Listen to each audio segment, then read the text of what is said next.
Yo, Shortbox Nation, this is Botter, and I'm here to tell you right now that con season starts early this year with the return of Northeast Florida's premier anime, comic book, and sci-fi event, Collective Con. That's right, Northeast Florida's largest pop culture convention returns for its 10th year on March 8th through the 10th at the Prime Osborne Center in Jacksonville, Florida. 10 years of Collective Con, they're pulling all the stops out to make sure this is a can't-miss event. And the guest list they got going, don't even get me started on the guest list. I mean, they've got A-list celebrity guests and voice actors from some of your favorite movies, anime, and video games like Elijah Wood and Sean Ashton, Ray Park, Trisha Helfer, Ross Marquand, Max Middleman, and Bo-Katan herself will be there, Katie Sackhoff. Tell me what other convention is giving you the opportunity to meet Frodo and Sam from Lord of the Rings, Darth Maul, and One Punch Man all under the same roof. Only at Collective Con.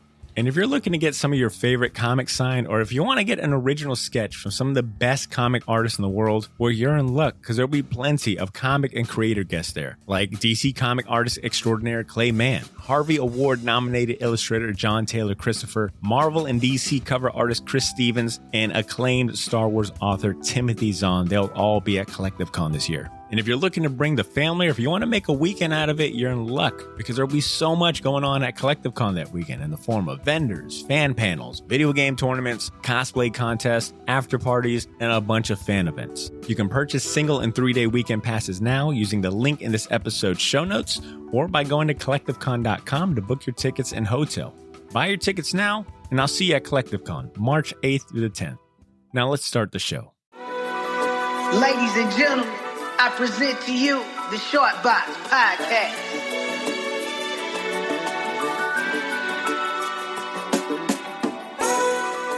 Mark, we don't live in a material world. We live in a psychic world. We're only able to make indirect inferences about the nature of reality. Like take, for example, this pen, right? To me, this is a writing utensil. To my dog, it's a chew toy. Both are accurate, right? It's just a question of context. And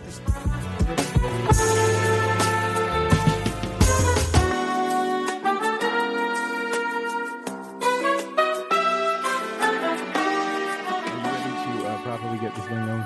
Yeah, I guess so. Are you probably warmed up? I mean, you need another warm-up question? Another icebreaker? No, I think we're all good. Okay, you sure? Let's start the show. Okay. And start the show. All right, well, here we go. Yo, Shortbox Nation. What's so funny? Sorry, I just have. What's so funny? We've been doing this 4 times, and I'm fantasizing about grabbing your phone and then just taking it and going off rip. You should do that?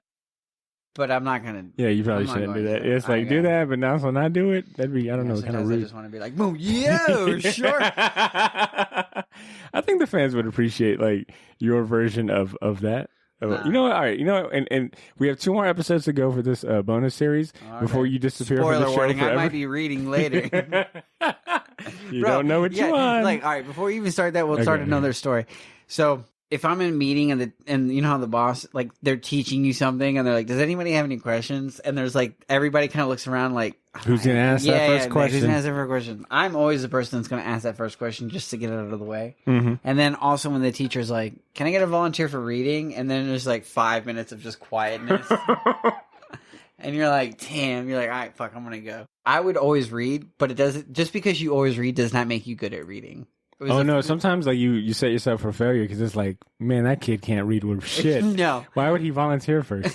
I see why, though, to get it out the way. But man, he can't read for shit. Why'd you share that story? Was it just to like tell us? Just to say, like, at any point, if I steal this and I start reading, people, our listeners, like, holy shit, Drew can't read worth shit. He can't read. He should probably go back to elementary school. Yeah, I'm listening to this guy have a stroke on camera. Damn, that's hilarious. But that's sad, man. Okay. All right, so back to your reading. Rainbow, bro. Well, shit, I might as well. That was a good little icebreaker itself. So let me go ahead and start off with an let me go ahead and redo that again then. All right, cool. Yo, Shortbox Nation. Welcome back to I'm sorry. Now I'm thinking about you snatching my phone and reading it terribly, reading the script terribly. Good. Oh, man. Shortbox Nation, welcome back for the 4th installment of this weekly Moon Knight recap series. Today we'll be discussing the latest and greatest at the time of this recording, which is Moon Knight Episode 4. If you're tuning in for the first time, welcome to the show. Thanks for tuning in. My name is Botter Milligan, and I'm joined by my right-hand man this episode, Andrew Torres. I did that one just for you. I was hoping for that Andrew Torres. That is such a hard-ass song, but listening to John Cena rap and knowing where he's at in his career now, you're like, ooh, I wonder if this haunts him, you know? Like, if you were to bring this song up, if he would acknowledge it. I don't know. I'm very surprised that he hasn't been interviewed by Nardwar. I'm surprised, more so surprised that James Gunn has not made a joke of this or referenced it in Peacemaker in any way. Oh, we got season 2 still. Oh, you're right. Just imagine like Peacemaker busting in the door with Vigilante and the whole crew and just... And Vigilante looks at him like, what was that, dude? Eagly's like, wah! Exactly. All right, back to the listeners. It's been a couple of days since this episode, or Moon Knight Episode 4, premiered. So depending on when you're hearing this, spoiler warnings. We'll be talking about important plot points and some nitty-gritty details that might ruin the episode if you haven't watched it yet. If you're enjoying our commentary on Wednesday for the rest of the Shortbox Nation, this will be more like a rewatch, recap, and commentary rolled in one. But if you want our fresh reactions the same week Moon Knight drops, consider becoming a Patreon subscriber and avoid having to wait a whole week to hear episodes like this. We normally make the video version of this podcast available the same day we record, and the audio version drops a few days before our usual Wednesday release. Support the podcast for as little as $1 and help us keep this thing going and enjoy special perks, rewards, and bragging rights. More money for the fans. That's what we're going to call this episode. This studio gets very hot. And we need more fans. Because this is an audio podcast that needs more fans. It needs more fans. There we go. Wow. I see what you did there. Thank you. That's a good little campaign. Help the Shortbox get more fans. And have the noisiest podcast in the fucking world. It's like, yo, I can't even bear to listen to the show. Yeah, every episode there's just like more and more fans that people donate. And this thing, we buy the fans with the little loose piece of paper, whatever the fuck that is. Dude, I will grab one fan and try to talk through it. Try to get that like robot voice. Yeah, that's why we need your money, Patreon subscribers for these ideas. Fans. All right, before we begin though, speaking about sponsors and helping this show in meaningful ways at that, not for more fans.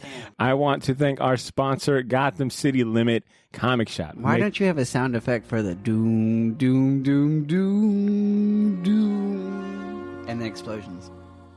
By next episode, I'm going to have that isolated. Do you know what I'm talking about? Yeah. Come on, the Batman animated series intro. What am I, a rookie? I'm sorry. You do have a point. I should have a sound effect for Ben. Ben, I'm so sorry, man. We're going to have that fixed post next episode. I will add it in post just for you. But I want to go ahead and highlight Gotham City Limit Comic Shop, who makes it possible for us to bring you and the rest of the Shortbox Nation this episode and more. Gotham City Limit is Jacksonville's premier shop for comics, toys, and collectibles. And even if you don't live in Jax, you can still shop at Gotham by visiting their website or shopping their marketplace on the Whatnot app, both of which are linked in this episode's show notes. Now, if you've been tuning in for the previous 3 Moon Knight recap episodes, you know that me and Drew would love to have the episode playing while we discuss and talk about the episode. So we will have the episode pulled up and playing along while we chat. So that means we'll occasionally stop and talk about scenes and important things going on as the episode plays. If you want to watch along with us, fire up that Disney Plus or grab a password from a family and friend before they decide to take this feature away like Netflix is talking about. People are losing their minds over this. I dare. Disney Plus does it. Shortbox goes down for a month. It's like, calamity in here. But we're about to press. What happened? Nobody watched anything. Yeah. No one wanted to pay for their own subscription. But we are about to press play on Moon Knight Episode 4. If you're tuning in via YouTube, I definitely advise watching along for the full unedited version of this commentary episode. The podcast version is usually sometimes edited every now and then. But we're pressing play on the episode in 3, 2, 1. Here we go. Why don't you ever say the title? Oh, well, would you like to say it? Episode 4, The Doom. The Doom. Yeah, while we're in recap mode, let's go ahead and get warmed up here. What did you think about the episode in total? This episode was great. I watched it 3 times. Definitely left me wanting more. That phrase, it left me wanting more. When does it never not have you wanting more? That's very true. That's a very stupid phrase. I'm sorry that I said it. I didn't mean for that to make you feel bad. No. It's just a phrase I hear people say. I get it. It's cool. Well, let me ask this. Adam, display your power of words over me. Go ahead. I promise I didn't mean to sound like an word asshole. you got here? Oh, that boy went to college, huh? All right, well, let me rephrase that. Adam, rephrase. Adam. One of them words. Okay, man. All right. Out of the 4 episodes we've been treated to so Which far, one has left me wanting the most? I guess where does this rank among the episodes? Number 4. Straight up number 4. So this has been your least favorite episode? Yeah, there's some other stuff that happened that was just really, really good. Now, all the stuff that happened here was very, very exciting. But there's some stuff in this episode that me and you were joking about that kind of falls apart in the sense of all right, what does this mean? What does this mean?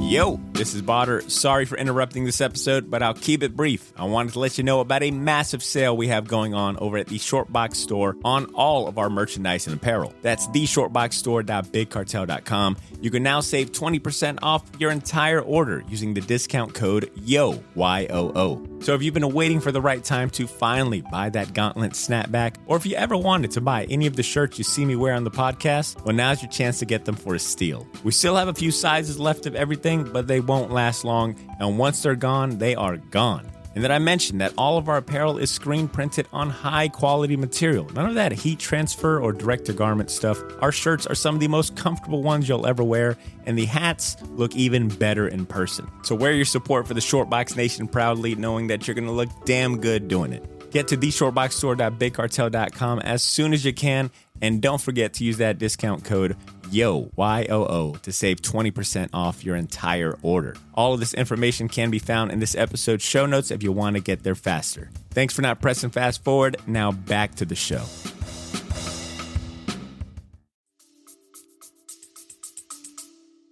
Well, this episode just, so we're past the recap.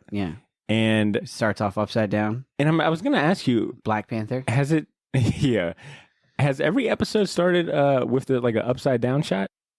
I don't think so, but no. I know it's a predominant shot they use throughout the series, but upon rewatch, you're like, oh, well, that makes sense because this episode definitely turns things on its head. Mm-hmm.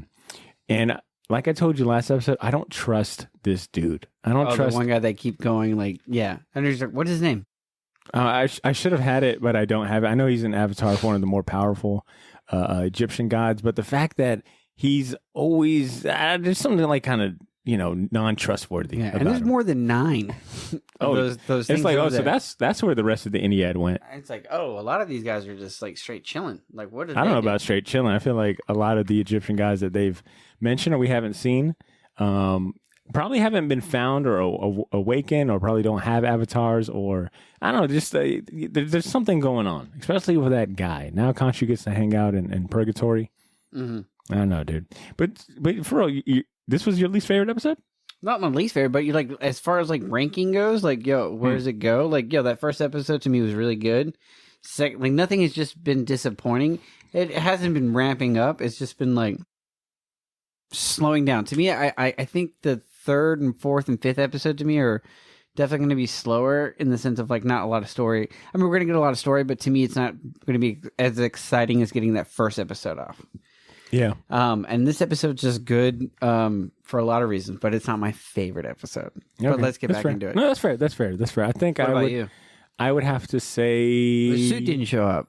That's why I'm you didn't have no suit in here. I don't want you're no Moon Knight? Yeah. No Moon Knight. It's just called Moon Knight. That's what I'm saying. That's why it's you are not on my top already. I gotta say, I would almost say episode 3 has still been my favorite, but this one is definitely up there, man. A lot happens in this short amount of time, and it leaves, and even though I made fun of you for it, it leaves me wanting more because of how many questions you leave off with it, right? Oh, yeah.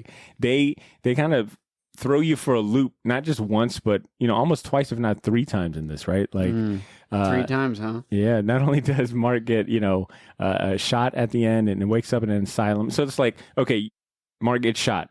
That's like a big wow moment. Not once, but twice.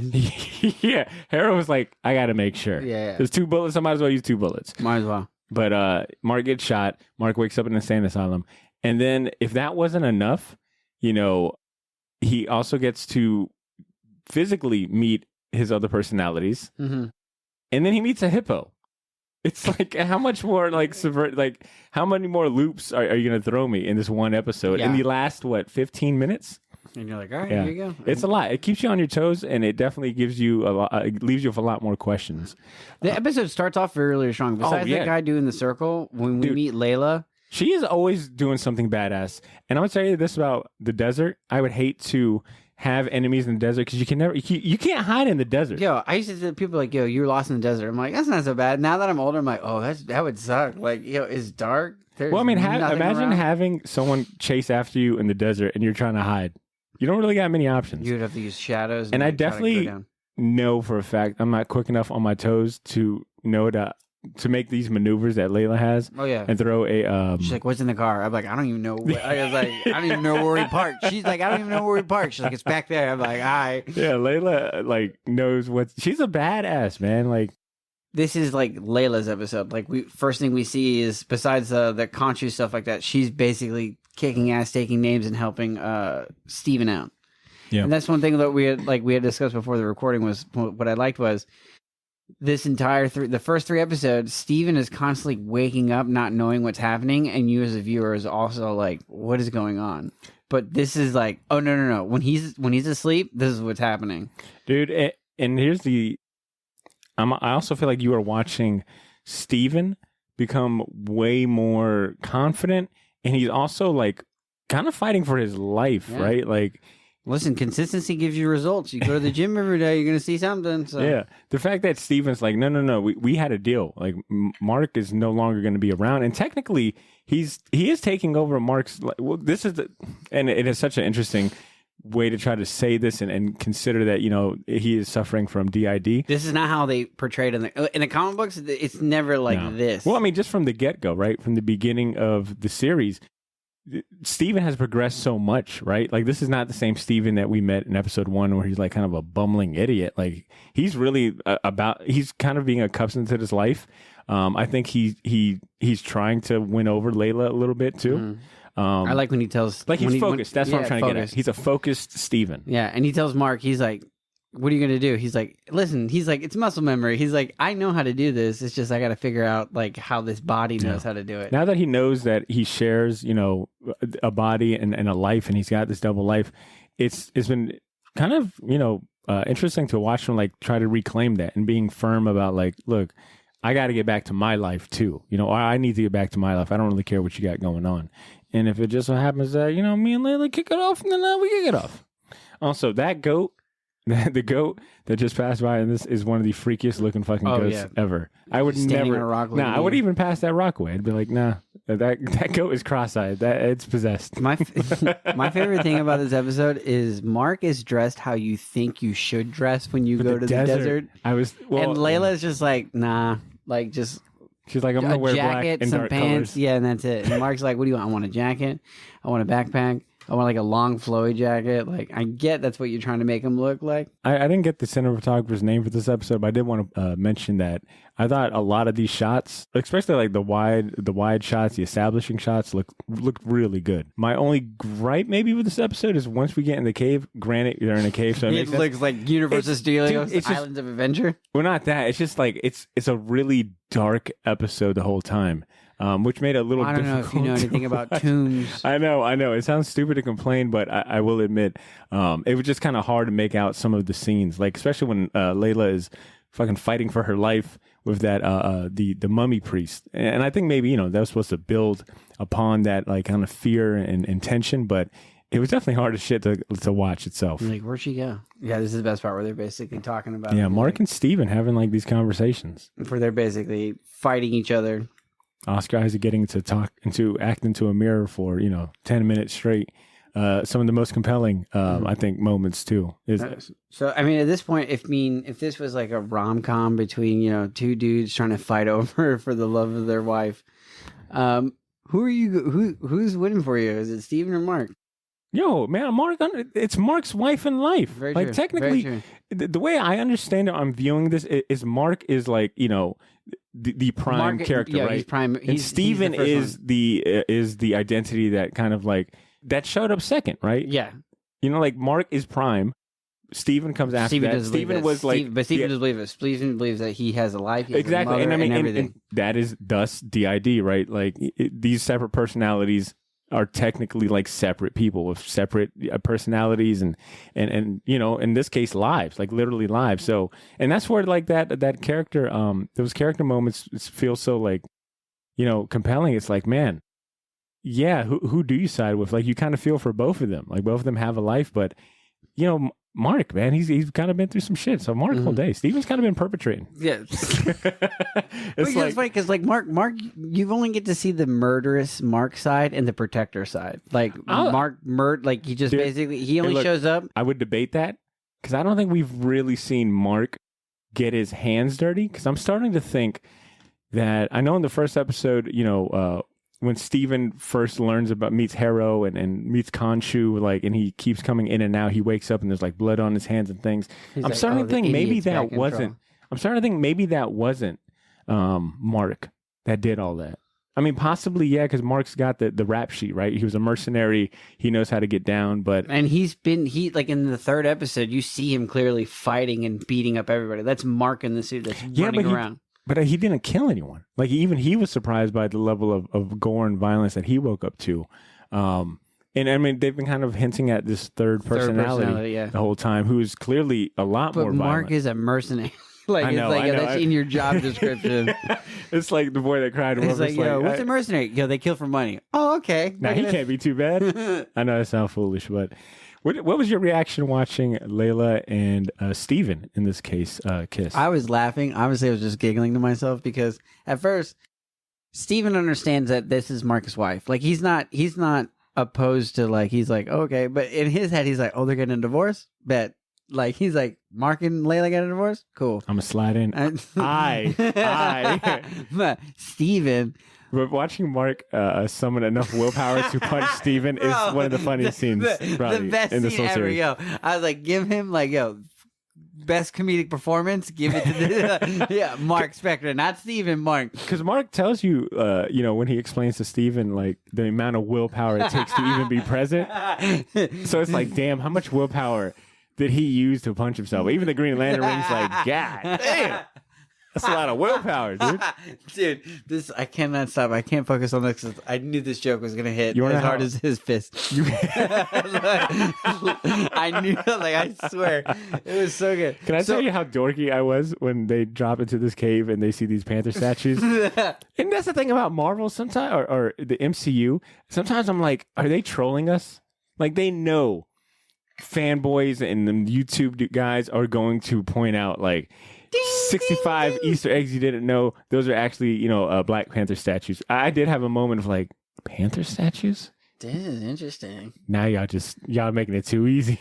100%. But like later on, we'll figure out like who those statues belong to and what they're there. Oh, that reveal was crazy. I won't admit to know a bunch about history, much less Egyptian history at that. But when Steven says, stumbles upon Alexander the Great's tomb, I let out a yell like I knew who he was. No, not knew who he was, like I knew his whole story. I was like, whoa, Alexander the Great? Like that meme where the guy's like, whoa. But it did cause me to end up looking up, like, Alexander the Great, but then also learning, like, there's a bunch of tombs we haven't discovered. Like, there are long lost tombs. Yeah, we out here just looking for dead bodies. Yeah. So why are they lost? Why are these tombs lost? They're just lost in the desert? I think people just, have forgotten the locations. I think, like, maybe the location themselves have just never been known or lost. Because you got to remember, like, Pharaohs were buried with a lot of gold. They were everyone that took care of him and helped in the mummification The process whole family was buried with him. Yeah. And that's how the season finale. Like, if Kim Kardashian was back in like 300 BC, it's just like the season finale would be like the family finale. Yeah. Like, you're coming too. Like, what do you mean? He's like, Grandpa's dead. Everybody's coming. Like, what? So I say that to say that they were meant to throw off any like grave robbers. Like these pyramids did have like hidden tunnels. That's crazy that they built a fake pyramid just so they can build a real pyramid. They throw the haters off. So we mentioned back to what's going on. We mentioned that this seemed like a very convenient scene, and the scene in question is Mark figuring out that the layout of the pyramid. No, Stephen, I'm sorry. The layout of the pyramid and where Amit's tomb possibly is by using the Eye of Horus just seemed very convenient because I didn't feel like, it just seemed like he kind of pulled it out of thin air. Here's the thing. When have you ever used something like that in real life? You're right. Yeah, I'm like, I'd be eating a burger and be like, wait a minute. Hold on. I was like, ketchup, mustard, and then just like basically go off and like, and you're like ketchup and mustard. Pythagorean theorem. Man, that's why. Yeah. Yeah, like you said, this is waste. So like he did 3 twirls and then he goes, wait a minute. She's like, wow, there's like a whole bunch of entrances. He's like, yeah, entrances. 6. What's 6? Like, eyes. It's like, damn, Steven, you're telling me that you're this smart and you're just a fucking gift shop worker? For real. Get out of here. Get out. You're a waste of talent. You should be giving these tours. That's why your mom keeps calling you. You're a failure, Steven. You're a gift shop tour. But, I mean, that aside, that's just a minor gripe I noticed. Yeah, and you see, okay, so we've been talking about Steven, we've been talking about Mark. Layla? What do you feel about Layla? Layla has accepted the fact that Steven and Mark are 2 different people. And am I foolish to think that maybe Layla's also started to fall for Steven? Yeah, I think, she kissed him. Mm-hmm. She kissed Steven. She definitely got emotions for him. Yeah. The way she talks to Mark is, and that's been fun to watch too. Not only it's watching Oscar Isaac portray these 2 characters in very unique ways, but also the chemistry between not only Layla and Mark, but also his interactions with like Harrow. I don't think you get a lot of interactions between Harrow and Mark. It's usually through Steven. Yeah. Right? Like he's always asking, he's like, can I speak to Mark? I would like to speak to Mark, please. Which leads me, and I'm getting a little ahead of what's going on the screen, but that's fine. Which leads me to believe that he definitely has something I think Harrow wants. Because at the end of this episode, when Harrow is the psychologist, he ends up bringing up a lot of he brings up his sanity a lot. He also asks them about to make an honest assessment of himself, to go back to the beginning. The way he structures that conversation makes me think that there's something that he wants Mark to spill or say about Khonshu, or maybe his origin or how he got the powers that he needs in order to summon Amet. Yeah, and then he also, right when he kills him, the thing he tells him, right when he shoots him, he's like, I won't help anybody that can't help themselves. And he's like, all right. So we're about to see the, I think they call them the Heka priests. The sorcerers of the time, the folks the priests that helped to mummify the pharaoh and were also buried with them. The doorman. Well, really, the doorman, the bodyguard, because they're the ones that I'm assuming that's what Harrow's men are shooting at. Are these priests throughout the temple? Yeah, throughout the entire episode, you just see you walk up on a bunch of blood and guts, and you're like, what's going on? Shit, when they walk into Harrow's camp, there's no one there. Which kind of leads you to believe either they're all, inside the pyramid looking for Amet's tomb, or they're all dead. I mean, either or, but there's clearly something going on to where they're having trouble finding their way, and they're running into all these traps or priests or whatever it may be. They're facing resistance. And luckily, Steven and Layla, they just got to get through one, dead zombie priest, and they're fine. I brought up the priest thing because I immediately thought of the clickers from The Last of Us. Oh, yeah. When they're making all those sounds and they're just trying to be really quiet. 100%. Which that show is going to be coming out soon. Oh, that's right. We get to see Pedro Pascal again. There goes that detective, too. Did you catch that? The ultimate escort. Well, what's really crazy is they don't show any blood and guts, but the way that the scene is filmed where you just see their faces and your brain already knows what's happening. Yeah.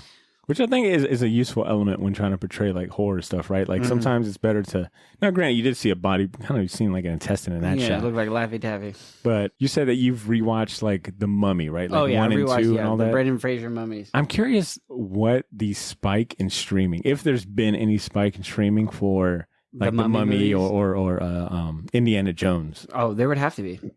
Like, after these episodes, you would definitely have that wonder of adventure. Well, our good friend of the show, Blake. Yeah, Blake hit me up and made a good point. He said this gave him big Uncharted vibes, and I definitely felt that in the beginning watching Layla, fend for herself. But and Uncharted has always been kind of like the globe trotting, antiquity, hunting down rare treasures. Yeah, but the puzzles took a little bit. Oh, a little bit to figure out. Like Steven was just like, yes, blah blah blah. True, very true. This definitely felt like a love letter to Indiana Jones and the Mummy. Did you think a vampire was going to show up? This actually, I'll tell you this much. This was probably my favorite scene if not my favorite, definitely number 2 of the whole episode is watching Layla traverse this in this shot right here, like that wide shot of showing you like how far she's got to walk across this chasm, how deep it is, even though she climbs out of it pretty quickly. For the record, she uses the mummy's body as like a pillow to land on, but she climbs out pretty quick. But this scene was absolutely a lot of fun to watch. And I complained about how dark it is, but maybe I had a glare on my TV because this is not too bad. I would just imagine that it's just dark inside that place. Bro, it's a fucking cave. It is definitely a cave. No, it's actually a pyramid. You're right. You're right. It's a tunnel. A tomb. A secret hidden tomb. Which not a lot of booby traps. They just basically was like, we're gonna hire we're gonna make a very thin 6 babysitters and that's it. We're gonna make a very thin sidewalk, and the 6 scary babysitters. Yeah, I think me and you are just anxiously awaiting this when Harold shows up and just starts talking shit. That dude is such a hater. It's not even that, but he's so smooth with it and annoying. 100%. And he learned everything he did from Denzel Washington. Straight up. I'm gonna find out they're gonna tie these movies. Like, Harold, what did you do after Conchu? Like, I was a cop. Like, oh, really? Like, yeah, or even beforehand, he was a cop first, and this is what he did after Training Day. Just 100. Like, only because like he has that Denzel Washington fit. Like, anytime he shows up and he has that cane that he just. And he be sitting down like cool. Oh man, if Harrow sits down, you know that he's going to just spit something. He's gonna drop some jewels, and he's gonna make you feel a way about like your family. Like he's the therapist that makes you want to go fight your family. Oh yeah, and I love when he yells. Also, at her. Real quick, this scene. Get back to this. This part was the weak scene. What? Oh, okay, go ahead. You didn't like that? Like watching her get snatched. Okay, she gets snatched. She makes a face. Scene. She makes a face. You don't hear anything, and then all of a sudden she has his arm. And then he basically. Layla is a badass. No, they don't have to show you everything. I'm not denying the fact that she's a badass. It's just like the faces that she makes. It's like, oh, she got grabbed, but she's like, you're not. I don't know. Me, I'd be screaming and yelling. The entire time. I'm sorry. Just because you would scream, don't mean Layla needs very true. You're right. be fucking begging for her life. Yeah, right. Layla over here just killing honestly, people. After watching Layla handle herself, I'm kind of the mindset that maybe Layla should be the avatar for Khonshu. You know, she would have wrapped this whole series up in no problem. 2 episodes. Yeah. Like I feel like Khonshu's like, yo, break his neck, and then like she's like, all right. To me, I think I want to see more of her because she's been one of the more stronger like female co-leads or co-leads at that. She has no powers. No powers, just straight action. She should be well above her head, right? Like the things going on are well above her head and her pay level. But she's holding her own. But to give credit to that scene, I want to also mention the score throughout that scene and really this episode in general. It adds suspense where it needs to. It gives you a sense of like mystery at times. So yeah, the score has been great. Okay, so now we got a little bit more information in the episode, which I thought was really funny. Is Steven comes in and he has that realization. He's like, "Oh, this is Macedonian," and then from there, knowing he's like, "No way." I will say I have left every episode learning something new and historical. I feel like my history teacher would be proud. Mm-hmm. He's like, I've been teaching you this. Like, what? I needed guns and whistles and Mark Spectra to get you to pay attention. I'm like, yes, you did. Harrow is he's scary in the sense of how calm and how he can use the truth to his whim to cause like dissension. Like he could have easily just I almost feel like he's got everything in control. But how does he know this information? I am curious of that. It's like, well, why isn't he looking for the tomb? Why isn't he worried that maybe Steven would find it already? Like, why go to Layla to plant this seed? You know, like, is he playing a long game, or does he find satisfaction in disrupting, people's lives like this? Well, yeah, I think in the sense of what he's trying to do is he probably realizes that he needs to go over there on that side, but they can't just get there. So he's like, all right, yeah, let me talk to you real quick. Buy me some time. But he's a planner. He knows that they'll probably find this, but I'm going to make sure that the road and the relationship between them is filled with friction going forward. Yeah, I've already started it. He's like, I took his job. Let's see what I can do to his family. Which this whole sequence of her learning about Mark's involvement and her father's passing is definitely a big callback to the comic books, which is pretty comic book accurate. Mark's love interest, or Layla's comic book equivalent, I think it's Marlene, something of an M. Her father does get killed by mercenary partner Bushman, and Bushman ends up leaving Mark for dead.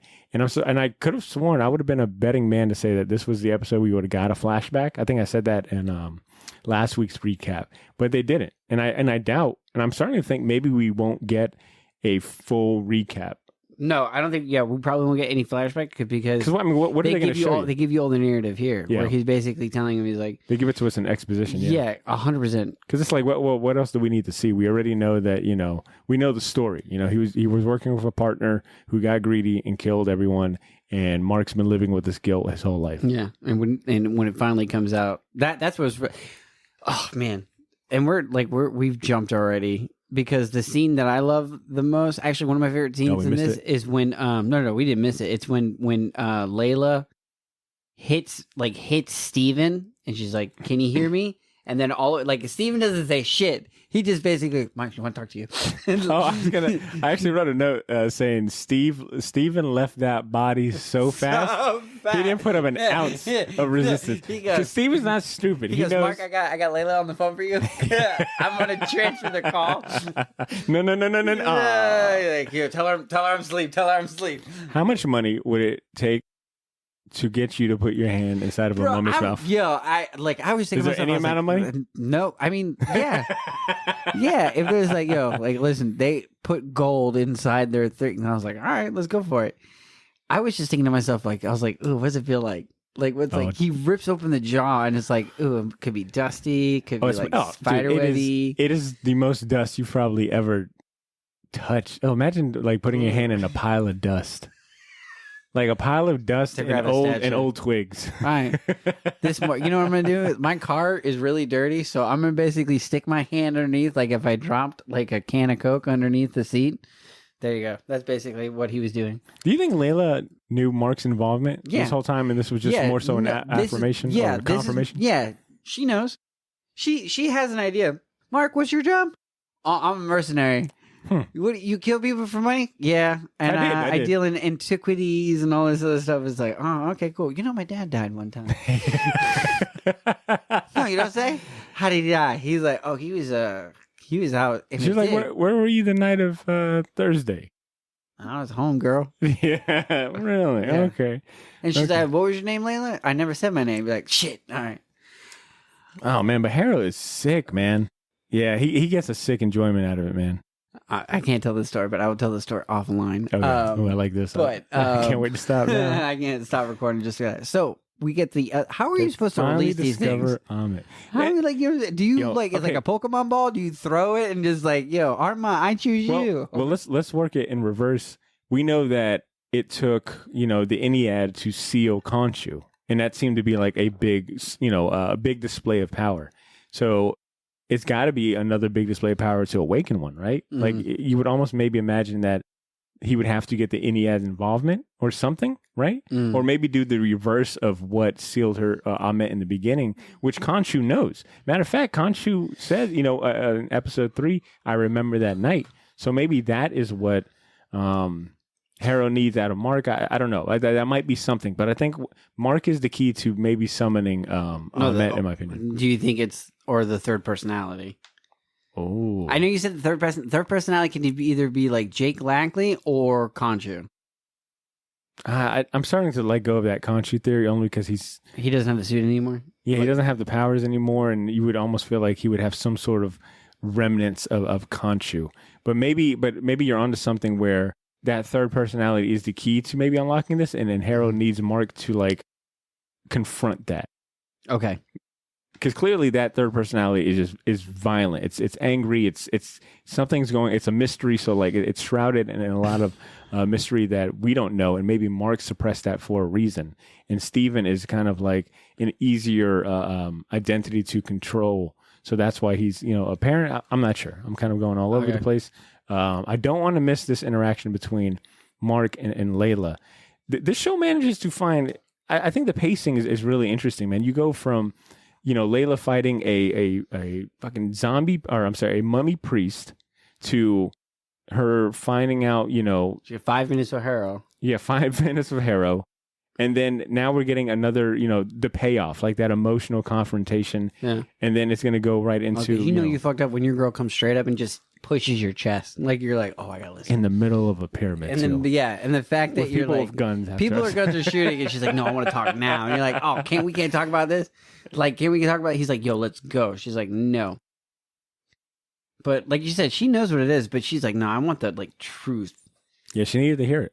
And it's definitely like, I feel bad. For Mark, it's a tough decision. Like, it's one of those, like, it's probably a hard decision for him. It's not an easy decision for him. Like, he could be a mercenary, but he can be like a non-violent mercenary. That got a little bit too deep.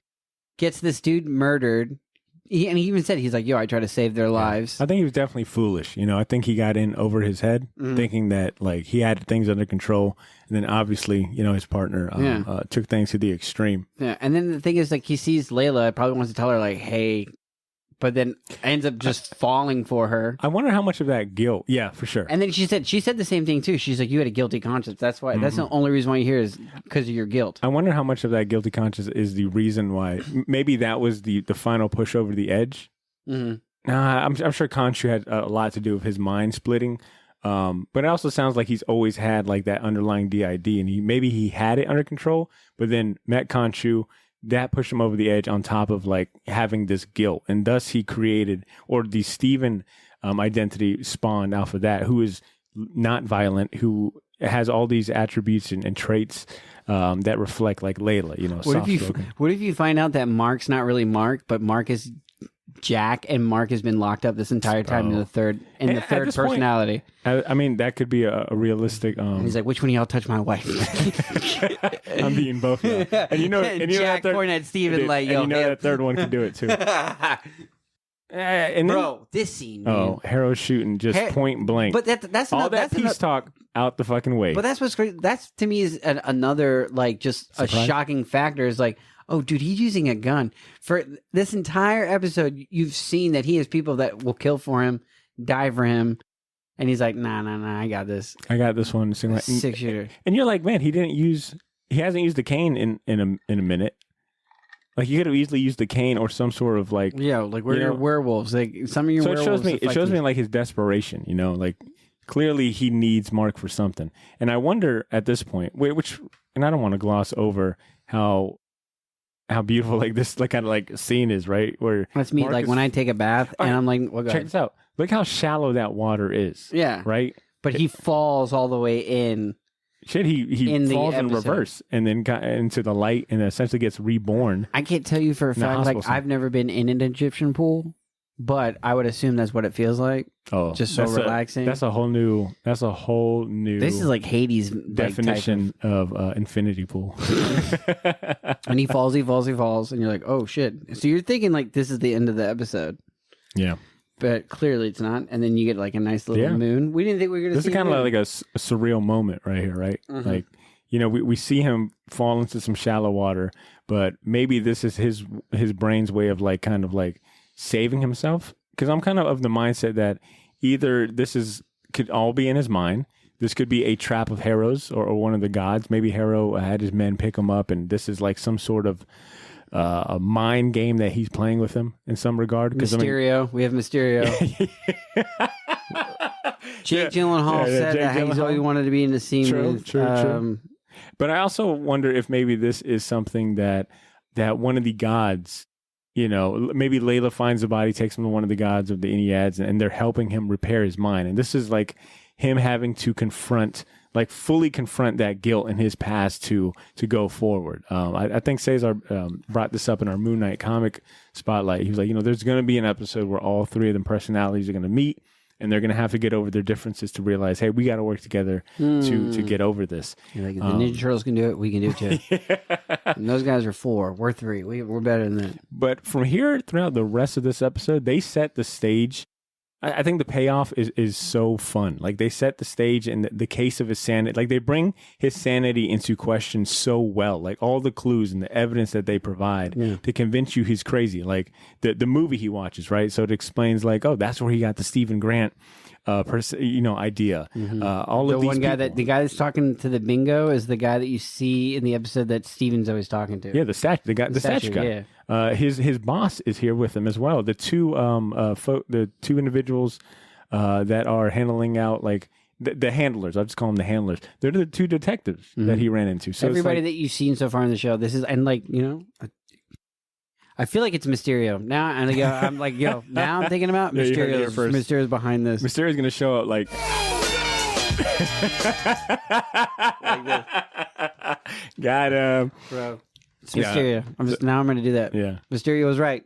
But I mean, even down to like right. the small details, like the drawing of the bird being Khonshu, the cupcakes, the goldfish. It's in this short. I don't even think this is a 5-minute sequence here, but this whole little panning is like boom, boom, boom, boom, and it's got you.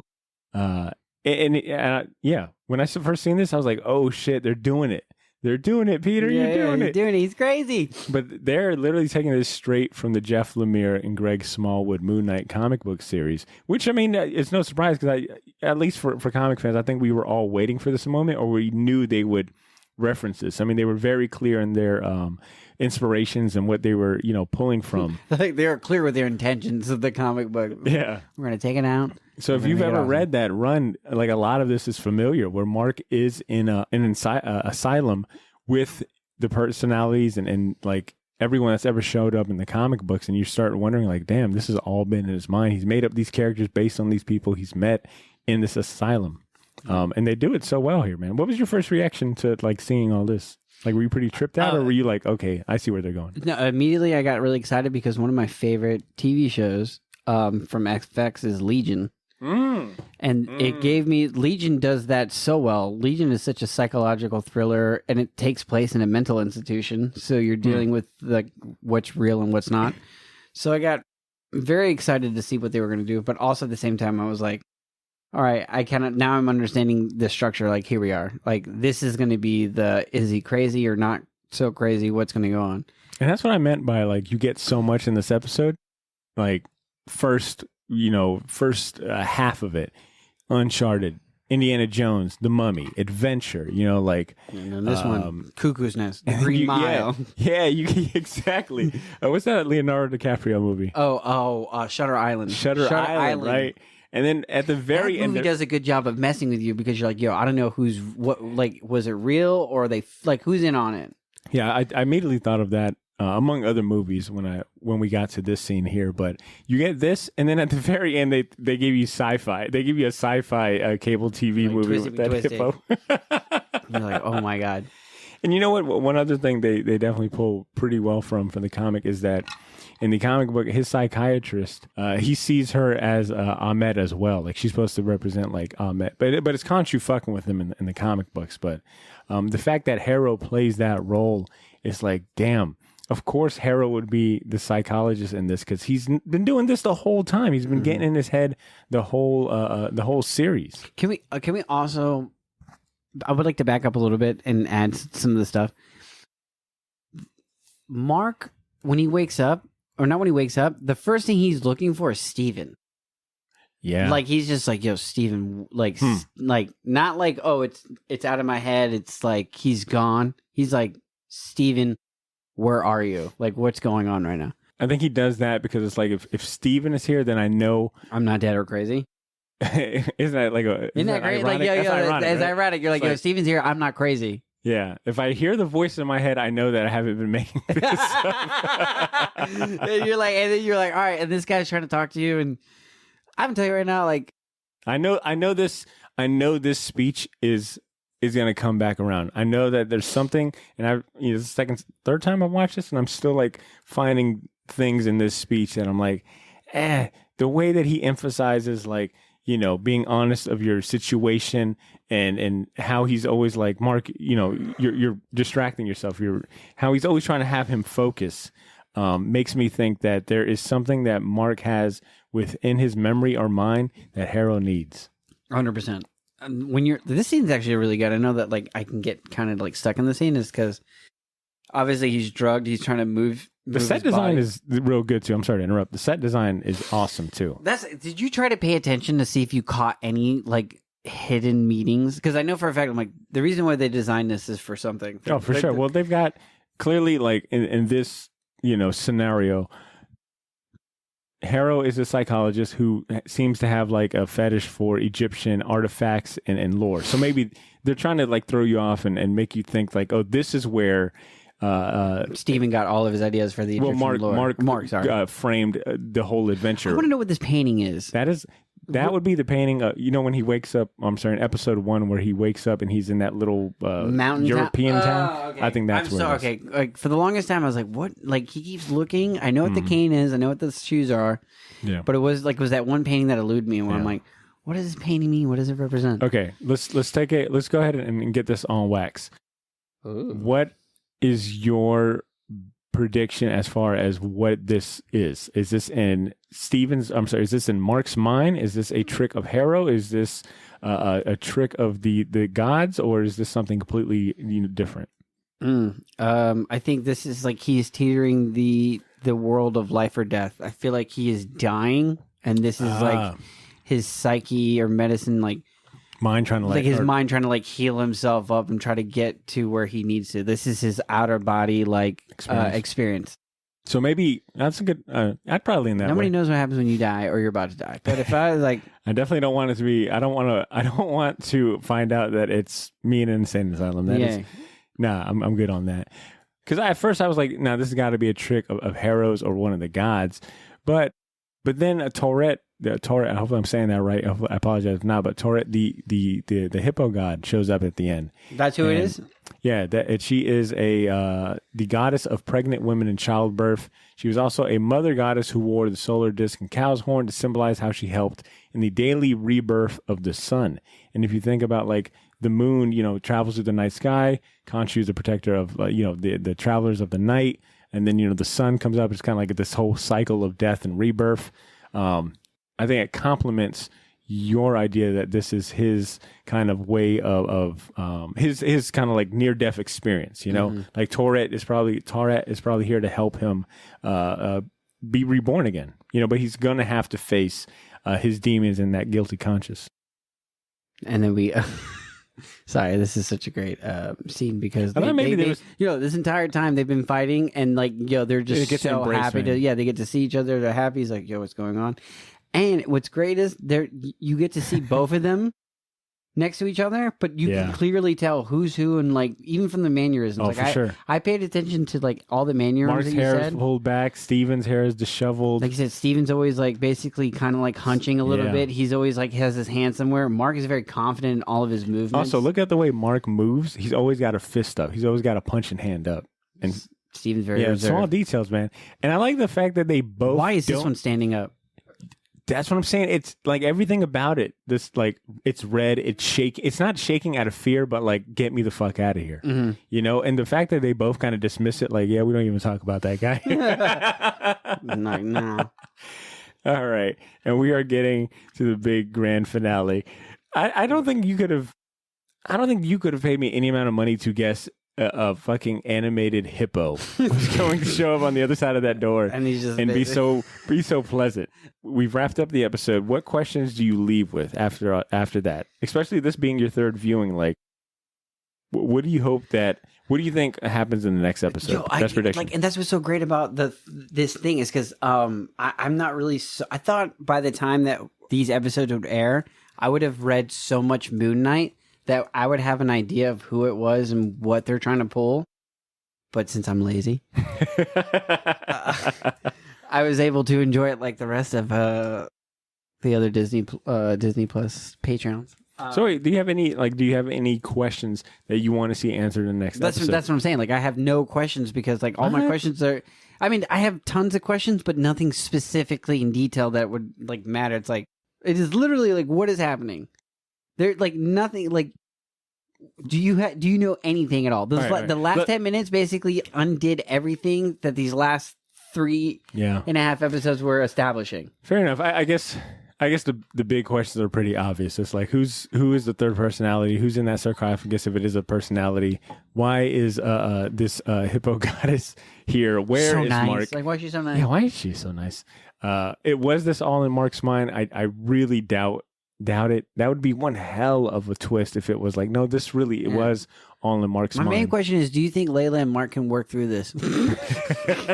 Like, do you think they can work through this? Clearly, he loves her and he cares for her. And it's like, if you want to get into the nitty gritty, all right, let's get into the nitty gritty. Like, can Mark and Layla share their relationship? Can they save their relationship and share their relationship? I mean, technically, I feel like Layla probably gets best of both worlds. She's like, well, I get my husband and this really nice, sweet guy who knows everything about puzzles. I love puzzles. He's got the best person attributes. Yeah, every morning wake up, do a Wordle. Yeah, that's a good point. And then he's like, all right, well, I'm off to work. Well, I guess the better question is, does this end happily? No. Does Layla and Mark get a happy ending? When do heroes ever get like a happy ending? I definitely don't think it's never. Like Moon Knight. I think he's going to be constantly going to have that. I think he's going to be like a response. Dude, I don't even want to play with the idea that they might kill this. Like, they might kill Layla. That's a possibility that she can end up dying. I didn't even think about it. No, they're not. Nah. They're not going to kill no I hope you record and you get the reaction, and then when it happens, you get to play it. All right. Well, I guess we'll just wait and see what happens. Actually, do you think there's another villain? Because like we had talked about this, like Hawkeye like was playing with a lot of like swordsmen and everything, and then all of a sudden it was Kingpin. But they established the whole time that there was a bigger person, no pun intended, a bigger person behind the scenes. Okay, but yeah, but here's the thing, not like to basically say that this is the first time that nobody's saying a Mephisto. Like, remember like how that was like, it was like Mephisto, everything was like, oh, it's Mephisto. Well, I think like it's because first season Marvel Vision, WandaVision. Yeah. It was like, oh, that's Mephisto. You're like, that's definitely Mephisto. And it's like, nah, it's not Mephisto. And then Doctor Strange, when Spider-Man came out, everybody's like, no, it's Mephisto. He's doing... Mephisto is actually Doctor Strange. Okay. Well, it's Mephisto. I think you haven't heard a lot of people say Mephisto because Mephisto makes sense in like the occult and like the magic realm. This is more like very kind of specific where it's like, no, we've already established this is Egyptian gods and a mythology. So I don't think that. But I'm just curious if we'll see Ahmet, man. I want to see. We are definitely going to see it. Why would you show me that hippo and not show me what Ahmet's going to look like? Oh, dang, I didn't think about it. You're right. If they can show me a friendly hippo goddess with dreads, then they can definitely show me. They can definitely show me half half alligator, lion, hippopotamus, or whatever Ahmet is, but they could definitely show Ahmet. I don't think Harrow and Mark are going to have a fisticuffs ending. I think Harrow will probably be buried with Ahmet in some way. I think that'll be like his retribution or his kind of ironic ending where he might even get judged himself. Because I mean, he's kind of done some pretty wild, outlandish stuff here. I know that he's, on this road of reviving. That's to bring his homegirl to the stage. But I also don't believe that Harrow is. As far as I'm concerned, he's like the greatest production manager I've ever met. Yeah, I also don't fully believe that Harrow wants to revive Ahmet to also be another avatar or servant. The way he talks about servitude to Khonshu, but then also when he talks to Mark about like the peace that he got once, Khonshu was out of his life. Well, something must have happened to Harold for him to have such a personal vendetta, but it goes back to what they're fighting for. They are both on different scales. Khonshu only does vengeance after it's already done, and then he's trying to get it before it happens. So it's definitely like, all right, maybe he's been doing it he's like been doing Moon Knight for a long time. He's like, yo, nothing's changed. And I want to see more of that. I guess I hope next episode we see some more like backstory into Harrow. I don't think we're gonna get that. Probably not, because I think they already kind of got the point across that, like, hey, this is an example of someone that's been, working for Khonshu for so long. Like, you see that clearly he's not right in the head, even though like he comes off very calm, cool, collected. Like, he's got a lot of pent up aggression, and maybe we'll see that like fully unleashed in these next few episodes. But all I know is this: at this point, I'm down for the ride. And they 2 episodes. This left. episode definitely was a fun little loop, even though like you leave like, what the fuck did I just watch? All I can say is like, if you enjoyed this sense of surprise and this sense of line of questioning, whether it's reality or not, definitely recommend checking out the Jeff Lemire, Greg Smallwood Moon Knight comic series, because it is that ramped up on steroids. So you'll definitely enjoy it.